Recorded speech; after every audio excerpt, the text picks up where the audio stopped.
अस्सलाम वालेकुम रहमतुल्लाहि व बरकातुहू। Welcome to Faizan name YouTube channel. तमाम दोस्तों को फैज़ान नेम यूट्यूब चैनल में खुश आमदीद कहता हूँ। आज की वीडियो में हम पढ़ेंगे चंद कॉमन टॉपिक्स जो आपको इंटरव्यू में काम आएंगे। अगर वीडियो अच्छी लगी वीडियो को पूरा देखिएगा ताकि आपको बिलिंग का नॉलेज अच्छी तरह से समझ आए, और इंशाल्लाह इसमें हम बहुत सी कॉमन चीज़ें देखेंगे जो मोस्टली इम्पॉर्टेंट इंटरव्यू में मोस्ट इम्पॉर्टेंट है और इंटरव्यू में पूछी जाती हैं। वीडियो अच्छी लगी तो चैनल को सब्सक्राइब ज़रूर कीजिएगा। सबसे पहले हम पढ़ लेते हैं जी साइकिल। साइकिल में क्या होता है? Patient demographic, eligibility verification, charging, posting, claim submission, payment, posting, AR follow up, denial management. ये एक साइकिल है जो मेडिकल बिलिंग में ओवरऑल होता है। सबसे पहले मेडिकल बिलिंग की डेफिनेशन देख लेते हैं। जो मोस्ट कॉमन जो भी बिलिंग में जाता है या वो चाहे फ्रेश जाता है या एक्सपीरियंस जाता है, उसे मेडिकल बिलिंग की डेफिनेशन मस्ट आनी चाहिए, क्योंकि उसे पता होना चाहिए कि हम क्या करने जाते हैं। So the medical billing is the process of collecting cost due to toward patient insurance company from the services rendered by the provider. तो मेडिकल बिलिंग क्या होता है? The process of collecting cost due to what patient and insurance company from the service। तो ये ऐसा process है कि वो ऐसी अमाउंट को जमा करना जो इंश्योरेंस कंपनी और पेशेंट की तरफ से प्रोवाइडर की सर्विसेज देने के बजाय दी जाती हैं। सो जो नेक्स्ट इम्पॉर्टेंट चीज़ है वो है CPT। CPT is the stand for current procedure terminology. तो CPT करंट प्रोसीजर टर्मिनोलॉजी है। These are the numeric code. ये बेसिकली एक न्यूमेरिक कोड है which are submitted to insurance for payment, कि जो इंश्योरेंस को पेमेंट के लिए सबमिट किया जाता है। सो द नेक्स्ट है SCPCS। What is the SCPCS? इसको भी देख लेते हैं।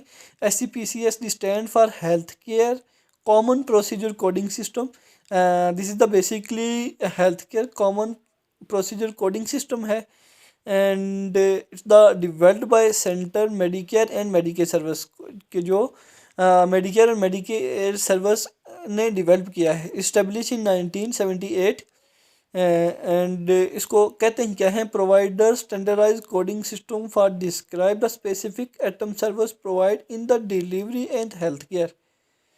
ये एक स्पेसिफिक कोडिंग सिस्टम है जो डिस्क्राइब करता है, बयान करता है स्पेसिफिक आइटम, चंद स्पेसिफिक चीज़ों का services provide in the delivery of health care. उसके बाद इसकी एग्जांपल इस तरह है, जैसे CPT code C1300 temporary hospital out patient post proactive payment system. तो ये इसकी एक एग्जांपल दी गई है। सो नेक्स्ट हम देख लेते हैं RCM। RCM क्या होता है जो आपको पता होना चाहिए? RCM is the revenue cycle management that the process of patient visit to claim paid by insurance company. तो प्रोसेस ये होता RCM ये होता है फ्रॉम द पेशेंट विजिट, जब पेशेंट के विजिट से लेके तो इंश्योरेंस कंपनी के क्लेम पेड करने तक, जो पूरा एक सर्कल है या पूरा एक चेन बेस्ड सिस्टम है, इसको हम RCM या रेवेन्यू साइकिल मैनेजमेंट कहते हैं। सो जो नेक्स्ट इंपॉर्टेंट चीज़ है वो है ICD-10। तो ये क्या है कि इंटरनेशनल क्लासिफिकेशंस ऑफ डिजीज़। तो नेक्स्ट मॉडिफायर है। मॉडिफायर क्या चीज़ होती है? Modifier is the 2 characters letter और number appended to a CPT to provide additional information about the medical procedure service. कि ये मॉडिफायर एक ऐसी 2 कैरेक्टर हैं जो प्रोवाइडर की additional information about the medical procedure, जो प्रोवाइडर की सर्विसेज परफॉर्म करने के लिए एक्स्ट्रा जो इंफॉर्मेशन को बयान करते हैं। Beneficiary person covered by the health care insurance plan eligibility to receive benefit. ठीक है। और जो नेक्स्ट चीज़ है एवोल्यूशन एंड मैनेजमेंट। EM क्या होता है कि range of EM services 99202 to 99499। EM services including office visit, hospital visit, home service and prevent medical services। उसके बाद हमने नेक्स्ट देखना है जी। नेक्स्ट हमारा टॉपिक है prevent care service system, also known as wellness visit once a year। Insurance provide to the patient free of cost for whole body checkup, identify upcoming diseases before the renewed the policy of patient। New patient CPT 99380 and 99387 for the established patient। Okay। Okay उसमें so जो next है only Medicare welcome to patient to G0402 just for once in life after 1 year G0402 code will change with G0438। तो ये coding base system है। And then after we always use G0439 for prevent service for Medicare. So next देखते हैं new patient. New patient क्या होता है कि 99389 initial compulsive preventive medicine age younger than 1 year। 99382 early children age 1 to 4 year। ये basically जो new patient होते हैं जिनकी एज होती है 1 साल तक। उसके बाद 99382 में जो अर्ली चाइल्डहुड जो छोटे बच्चे होते हैं जिनकी 1 से 4 साल तक के दरमियान उम्र होती है। 99383 ये होता है लेटर चिल्ड्रन गो 5 से 11 साल के लिए होता है।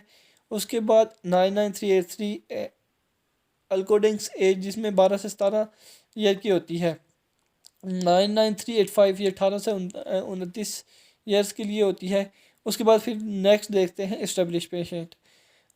तो इस्टेब्लिश पेशेंट क्या होता है 9931 प्रेडिक्ट कंपैरेटिव प्रिवेंट मेडिसन। इसकी है इसकी भी वैसे भी जो इस CPD की एज ईयर है वो 1 साल तक है। इस तरह CPD वाइज दे दिए गए हैं। आप इनको अगर नोट करना चाहें तो नोट कर सकते हैं क्योंकि 1 by 1 बताना मुश्किल हो जाएगा और वीडियो भी काफ़ी लंबी हो जाएगी। मैं इसको यहाँ पे थोड़ा सा क्लियर कर देता हूँ, आप लोगों के लिए जूम भी कर देता हूँ ताकि आप इसको देख सकें। सो चलते हैं नेक्स्ट टॉपिक की तरफ। नेक्स्ट क्या है कि प्री एक्सचेंजिंग कंडीशन। के प्री एक्सचेंजिंग कंडीशन क्या होते हैं? Pre existing condition typically ones which was received treatment diagnosis before enroll the new health plan. ठीक हो गया। तो ये इसकी डेफिनेशन है patients are not responsible for the pre-existing condition when we are received the denial we have submitted the medical record then insurance paid the claim। आ गया patient are not responsible for the pre existing condition. उसके बाद आ गया जी global period. Global period को देख लेते हैं। Global period is a period time starting with surgical procedure and some period from the time after the procedure।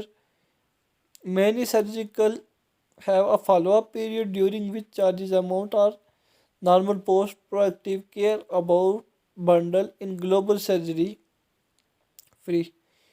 तो इसकी जो ड्यूरेशन होती है 0000 से 10 दिन तक या 10 से 90 दिन के लिए होती है। इसमें 0 डे पोस्ट ऑपरेटिव पीरियड होता है, no pre operative period, no post operative period और visit on the day procedure generally not payable. उसके बाद 10 डेज से ऊपर जो होता है post operative periods other minor procedure.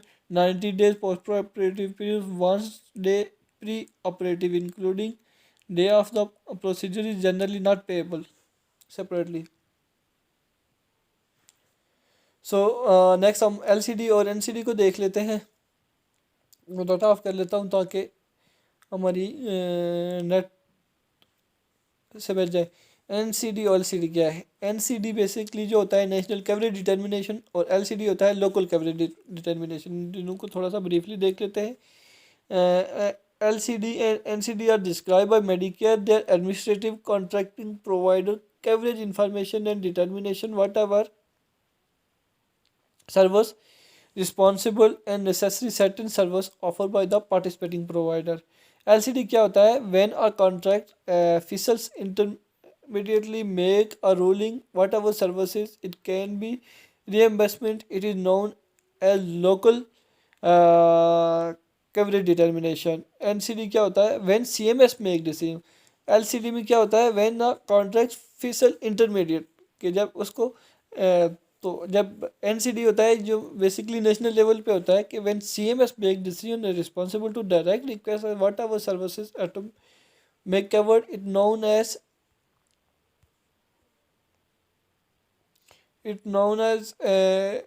National coverage determination. ये NCD हो गया।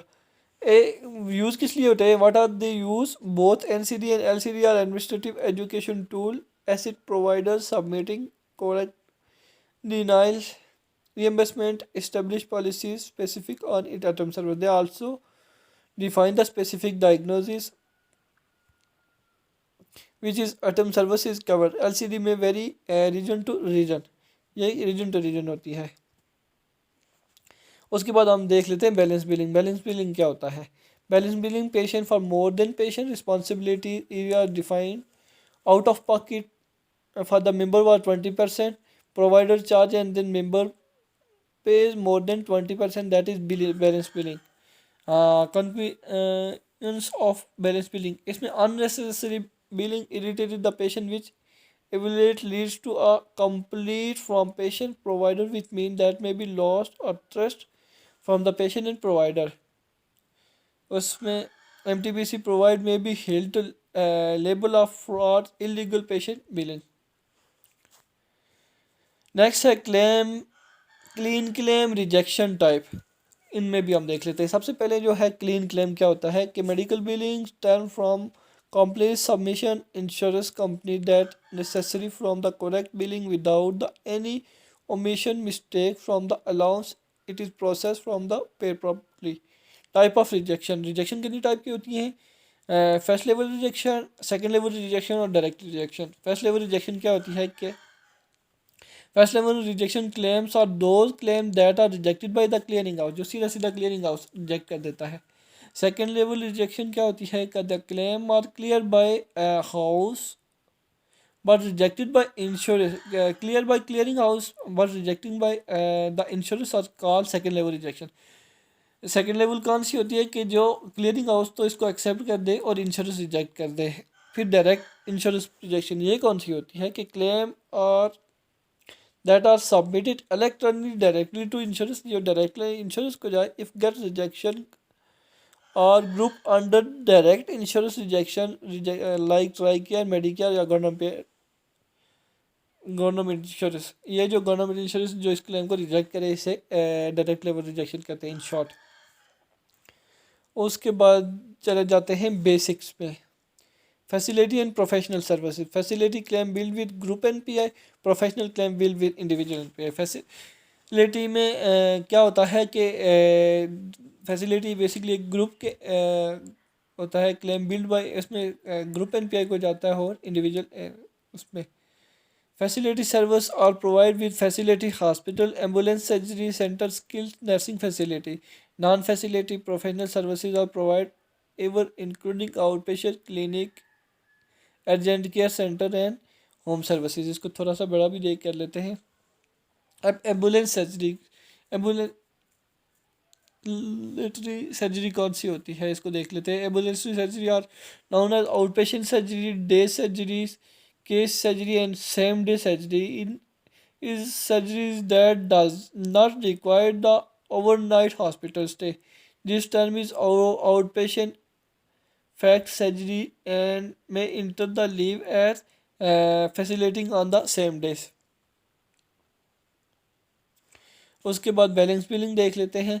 when a provider bills you from the difference between provider charges and allows amount, for example if the provider charge is $100 and allowed amount is 70, तो provider may be bill you for remaining $30, तो it's called balance billing.